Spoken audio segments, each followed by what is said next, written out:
Good evening and welcome to Public Eye. For a nation of animal lovers, we've long remained detached about some of the more controversial ways in which they've been used. Toiletries and cosmetics have seldom been associated with the animals on which they're tested, and advances in medical science were rarely perceived to be the result of experiments on living creatures. But those days are gone.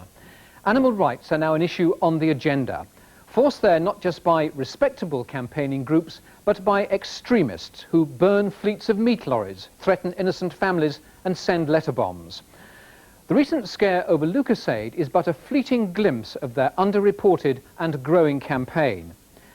They call themselves the Animal Liberation Front, the ALF, and Britain's medical scientists and researchers are a prime target. They profess that theirs is a non-violent campaign, but the evidence suggests otherwise. And the campaign has had some effect, driving some scientists into exile abroad and others into silence at home. They're reluctant to raise their voice in defense of animal research and the medical benefits that are its fruit. Such is the fear amongst those targeted by the ALF that few are prepared to speak openly on camera. Tonight, Mike Embley investigates the darker side of animal rights activity in Britain and the hidden human cost of what the ALF calls its campaign of economic sabotage.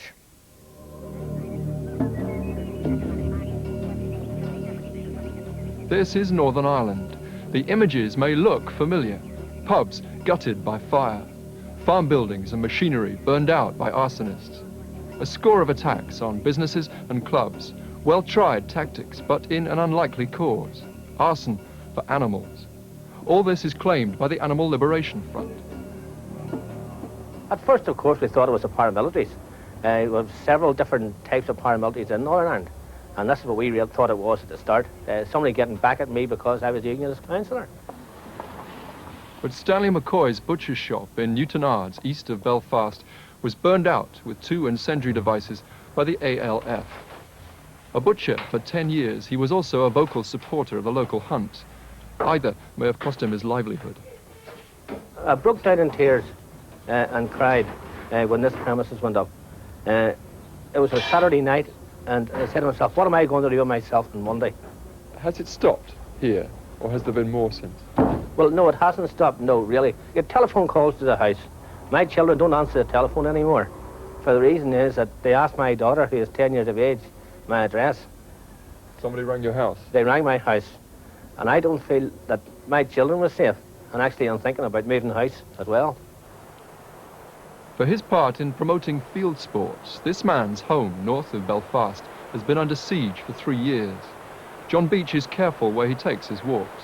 He checks beneath his car every day. The post brings him razor blades hidden in envelopes. Telephone callers tell him he's on an ALF hit list. It started with telephone calls, much abuse, telephone calls every 20 minutes throughout the night, telephone calls to my colleagues at work who were being abused, who were being threatened, and on a couple of occasions with death threats because they were involved with me. You can be as strong as you like, but after a while, when this has been going on for months and months and months, you do actually begin to think, well, I wonder what is going to happen. And I wonder what is going to happen to my family, what is going to happen to my colleagues at work when these threats are continuous. How would you describe what's been going on against you? In my view, they are terrorists. Because they cause terror? Absolutely. Terrorists of a particularly unpleasant kind, too. The masks, the whole image of the paramilitary is not new to the ALF. More disturbing in this spread from a Belfast tabloid is the parading of weapons.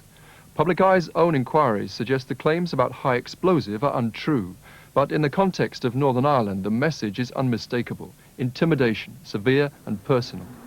4 men and a woman have been arrested here under the Prevention of Terrorism Act. 10 people may eventually face trial in connection with a string of incidents all claimed on behalf of the Animal Liberation Front. The charges include arson with intent to endanger life. They follow an operation by the Royal Ulster Constabulary which was considerable, even by the standards of Northern Ireland. Working on the case were 55 detectives from a specialist anti-terrorist surveillance squad.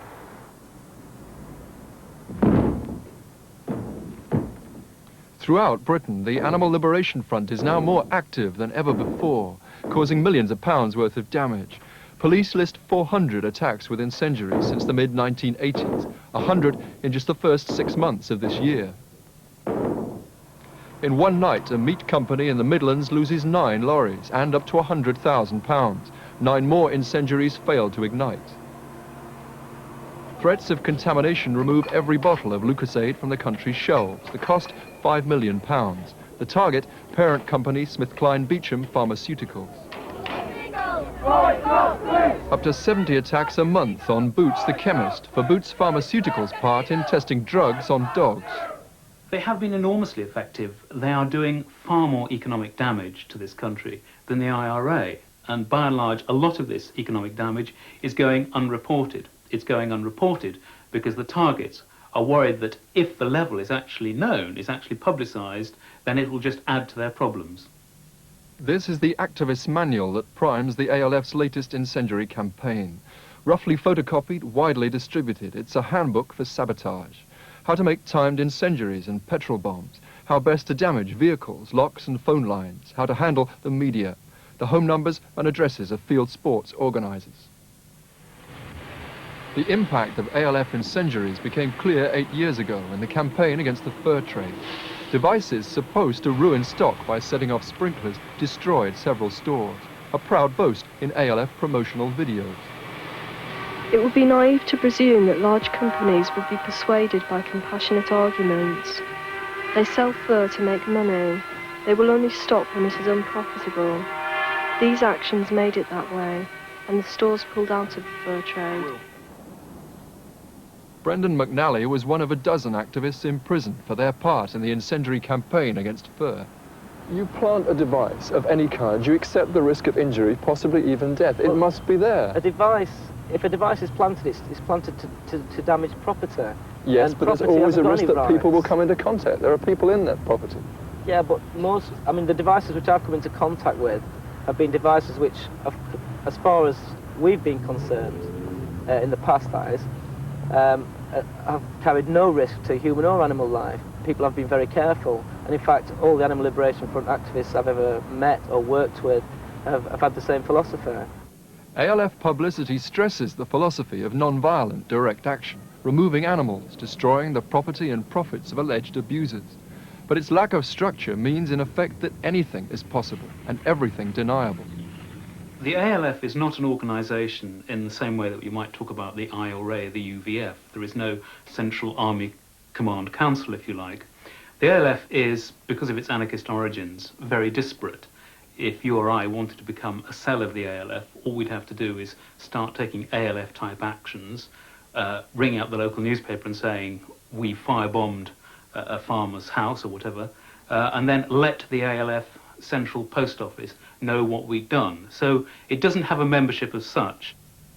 Yet activists acknowledge the writings of ALF founder Ronnie Lee are still the closest thing to policy. Lee is serving 10 years for conspiracy, but he's hoping for parole next year, and his statements from jail have been carefully phrased. This, from 2 years before he went inside, is more explicit. Animal liberation is not a hobby or a part-time pastime, but a fierce struggle that demands total commitment if the animals are ever to be free. There will be injuries and possibly deaths on both sides before our ultimate victory for animal liberation is achieved. This is sad but certain. These were bombs. Police are sure they were intended to kill. The targets fit the ALF profile. Bristol University, a scientist's car. ALF say they don't use high explosive and they didn't do this. The office diary of another so-called legitimate target, a charity shop raising funds for animal research. 4 months ago, a packet incendiary left overnight in the letterbox was opened here by a volunteer worker, a possibility those who left it must have foreseen. It was claimed on behalf of the ALF. This is just the damage that remains. I tried to get it out that way towards me, and it wouldn't come. So I turned it round, and I opened it that way. There was a big flash, and something went up the wall, and the next thing I looked at was all fire on the desk. Had I have opened it the other way, I got my hair down, which was long. It would have gone right into my face. It would have burnt my hair, and it would have burnt my face as well, so it would have been very, very dangerous. It's no good asking for animal liberation. They're not going to hand it to us. We've all, when we leave here, in our own way, we've got to go out and take it. The ALF's public spokesman calls explicitly for direct action. But letter bombs, he says, like car bombs, are not ALF policy. They're part of a conspiracy. Anyone can pick up a telephone. It could have been the chief constable of XYZ picking up the telephone and saying, I'm from the Animal Liberation Front. It's one area that the ALF has a problem in. Now they have, again, an official press officer. I hope that smears like that won't be so easy to perpetrate. But then, if things happen that you don't feel you should admit to, all you have to say is, well, I'm sorry it happened, but it's outside our policy. No, it's quite simple. The ALF has a policy, and I either say it is within or without it. I have no power to say, to change the policy. It's up to the activists who have laid down the policy in the past, and there is no reason to change it. But you can see how activists who are fiercely committed to what they think is policy could do almost anything. Well, it's up to an individual what they do. I'm not promoting or inciting them to do anything. If an individual carried out an action which was outside ALF policy, it's up to them in whichever manner they wish to claim it. I wouldn't necessarily condone that action on behalf of the ALF. I would, however, be prepared to understand how they've been driven to such an action by the sheer horror and scale of the suffering that's played on their mind. Would you condemn it? I don't think I'm in a position to condemn anyone whose mind has been so troubled by what they've learnt of how our species treat the other animals in this world. I can't condemn them. The passions that turn animal liberation to violence are at their most ferocious on the issue of animal experimentation, vivisection. The campaign against this kind of medical research goes far beyond removing animals from labs like this. Bombs under cars, labs burned to the ground. And it's a conflict with no end in sight because feelings run high on both sides. Many scientists say they cannot do their work without working on animals. Professor Sir Roy Khan paints portraits of his patients. It's only his hobby. He's better known worldwide as a pioneer of transplant surgery, especially for children. Hello, Tamara. You can eat those baked beans. They're good for your new liver. His techniques, all developed on animals, could save Tamara's life. It's her third time, and I hope it's third time lucky. She's really been through it, poor little Tamara. She'll have to get her top-knot hairstyle again, because I like that. But there's been an attempt on his life. No, she's doing well. Keep it up. I was sent a bomb, personally. The staff, particularly the young staff, have been very frightened by raids on the animal laboratories. Whenever these people steal dogs that have had transplants or pigs that have had transplants, they make a child like Tamara more likely to suffer, because it means that they're more likely to reject, because they're holding back developments in drugs. So maybe those who support them should think about that a little bit. Is that really what they want? New drugs will decide Andrew Hardwick's future. How are you? All right, thank you.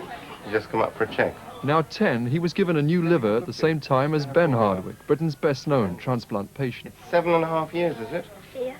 Ben died. Andrew has survived, longer than anyone. Not very many pills now. No. 2 a day, is it? His father calls him the living proof. Give my love to your dog. Sir Roy Khan said he would look at Andrew. We brought him down. He said he would see what he could do for him. And thankfully that he did something for him due to the work he's done. And without him, well, all this board here now wouldn't be here, but for the work Sir Roy's done. Have you been actively considering at any stage whether it can be done without animal experimentation? Well, some things one can do tissue culture experiments, one can do chemical reactions, and these are always done when they can. They're far easier to do, they're far cheaper, And they're also, it's much more satisfactory because nobody that I know working experimentally with animals enjoys doing it for the sake of the experiments in the animals, but they feel it's a necessity. Those experiments put laboratory staff in the front line. There have been 2 raids here at Cambridge to remove animals in the past 5 months alone.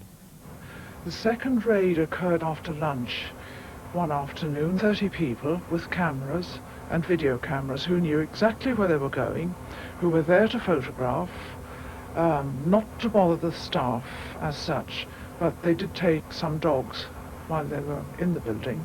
What does it feel like living in this kind of atmosphere? Well, it's not very pleasant. It's the equivalent, really, of being burgled. But on the other hand, when your home is burgled, you're not usually there. So, in other ways, it's more personal because they came in when you are there. 1, 2, 3, 4, resurgent, 5, 6, 7,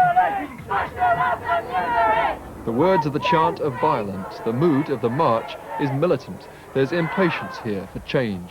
This is Animal Rights on the Move in Sheffield last month under the banners of the National Anti-Vivisection Society. Direct action for animals is much in favour here.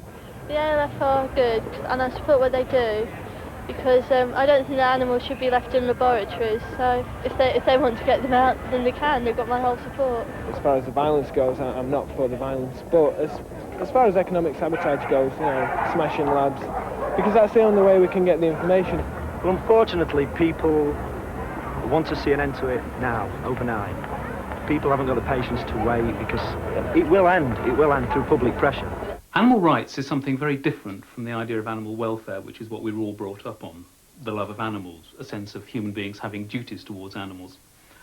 Animal rights suggests that animal rights are equal to those of human rights. They're a parallel, separate, but equal set of rights that animals should enjoy, and therefore that all species enjoy equal rights under the natural law.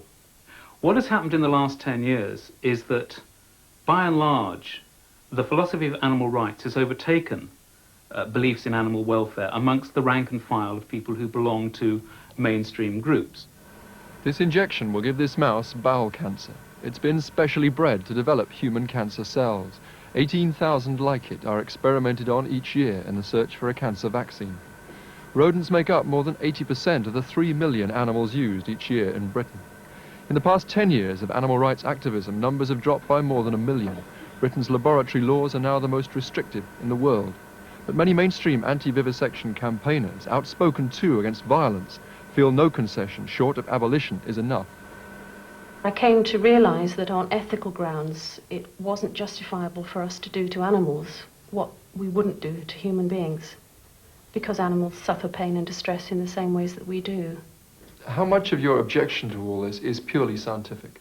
The main problem is the problem of species differences, which not only means that if you want to test a new drug or a new process on an animal, the way a rat or a rabbit responds may be quite different to the way your human patient will respond, but also because most laboratory animals don't tend to suffer from the major killing diseases that humans suffer from, scientists create these conditions in animals artificially.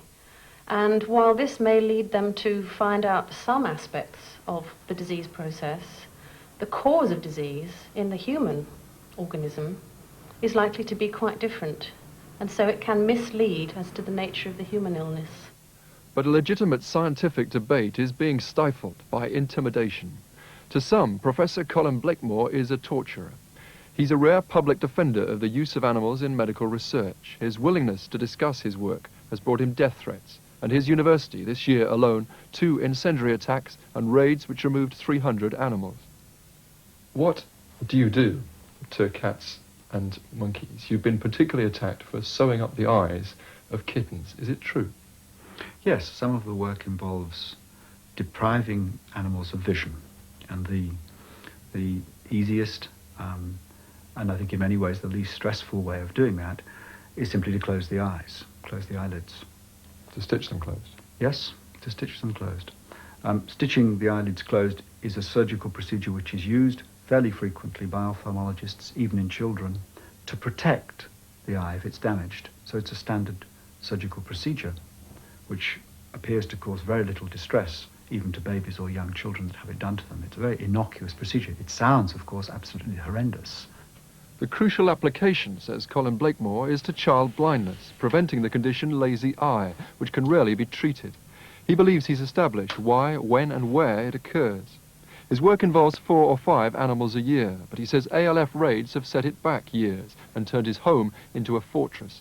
He's the most targeted scientist in the world. Do you feel that you and your staff and your family are actually in danger? Yes, I do, and I think that it would be very foolish not to make that assumption. And that's for keeps now, is it? It's going to go on? Well, I mean, when the police tell you that you should live your life assuming that there's a gunman around every corner, and that's happened to me, then I have to make the assumption that it's for life. There's been a very personal campaign against Colin Blakemore. How far is that likely to go? Well, I take exception to threatening his life or his family. It's his property, which in animal liberation philosophy is a legitimate target. I don't really think that he's as well-meaning as you make out. I think he's a very evil person. And I think anybody who can do that to animals must get some enjoyment out of it, to do it day in, day out. There are people out there, clearly, who feel very strongly indeed against the work that you do. Some few people who may feel strongly enough to want to kill you for it. Has that not made you re-examine what you do? But to suggest that a scientist involved in working with animals is not constantly examining and re-examining the basis of their ethical judgment, I think is an insult. No one's in this game without having thought through at great length their moral position. If you could have known the kind of pressures this work would bring, would you ever have started out on it? To be absolutely frank, if I had known that I would personally be targeted in the way that I have, I don't think I would. Vivisection may already have lost the argument with the next generation. At Graveney School in South London, animal rights are a frequent set topic for discussion. These 13 and 14-year-olds were drawn at random. You've said some of you are vegetarians, some of you, or most of you, I think, buy cruelty-free products. But how far would any of you go beyond that? Mary? I would like to go up to the actual scientists and try to get it through to them what they're doing is wrong, and that the majority of the population does not like it at all. Does anybody feel that we haven't, or we have had enough information from scientists about why animal testing has to be done? I think that this kind of thing actually tells people enough what they need to know. I mean, it explains what they test the animals for, and like explains how they do it. And I think that if the scientists really wanted to get their point across that badly, then they would actually put things forward, like leaflets like this, and put organisations explaining. We have the evidence. We've put together our facts. Our case is strong. Animal experiments don't work, and the law cannot work.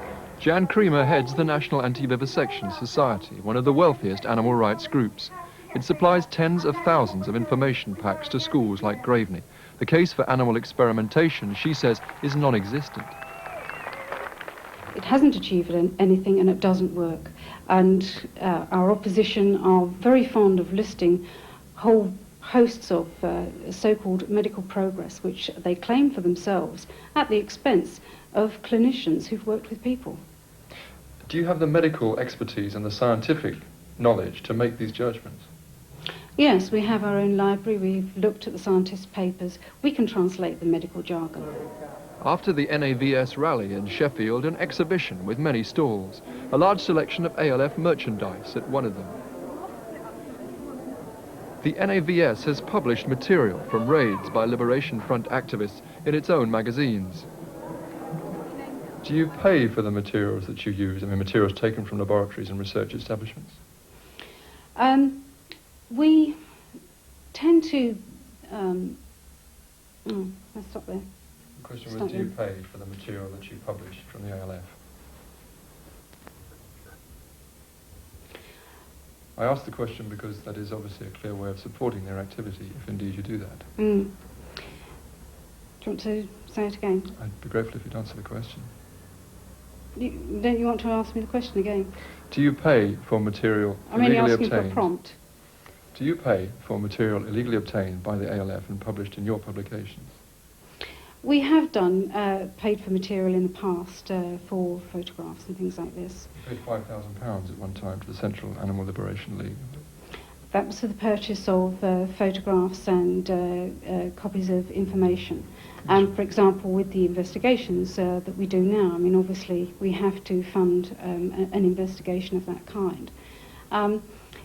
As far as we're concerned, this is the way that this is the way that we get information. If some information is available, then we're always looking for more information on animal experimentation. Even though you must be aware that money will be used to fund illegal activities. No, I don't think that this is our concern. What we do, in the same way as other organisations do, is we constantly look for information from laboratories, and if it's available, then we take it. Since we recorded that interview, Jan Creamer has sent Public Eye a statement. She says, NAVS opposes all violence to humans and animals. It supports non-violent direct action. The bulk of the material we receive is freely donated to our cause. We have never and would never fund illegal activities. NAVS in no way supports or approves of the activities of extremist groups and deplores any illegal action which may threaten the well-being of the general public.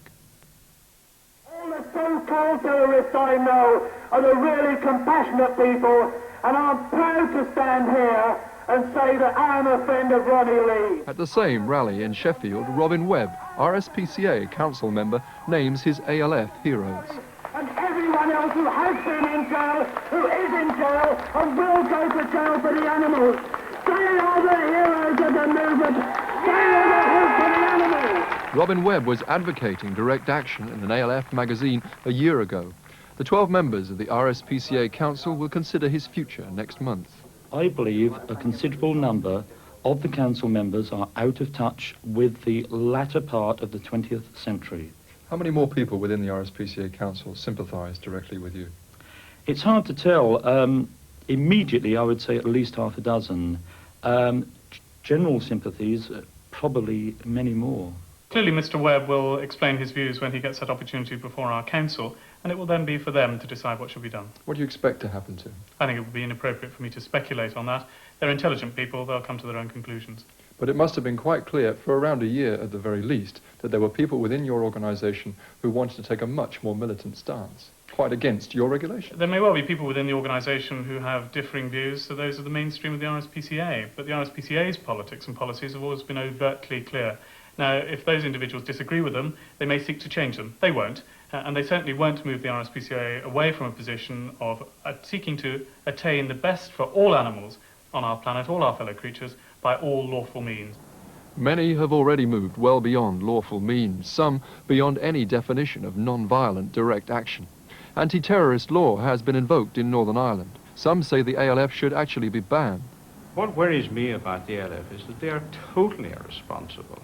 And I believe that innocent lives will eventually be lost as a result of the activities of the ALF. And that's why I'm anxious that they should be proscribed, because I think they're in many ways more dangerous than some of the terrorist organizations that are proscribed. And if they are prescribed, what will that mean? Well, it would mean, firstly, it strengthens the powers of the security forces to act against them.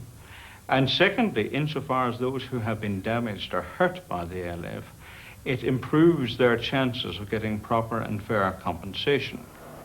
But a movement with no membership is a hard target for the law to hit. All the more so when the public face of animal extremism, so-called non-violent direct action, has such widespread emotional appeal. Scientists and others caught up in this face a dilemma: speak out and risk violence, stay silent and lose the debate by default. It's a choice made all the harder by the single-mindedness of those who oppose them. Mike Embley reporting on the human cost of the ALF's often violent campaign and the suffering of those caught up in it. Next week, Jenny Cuff reveals a disturbing pattern of sexual abuse amongst young mentally handicapped adults and why the courts seem unable to punish the perpetrators. Until next Friday, a very good night.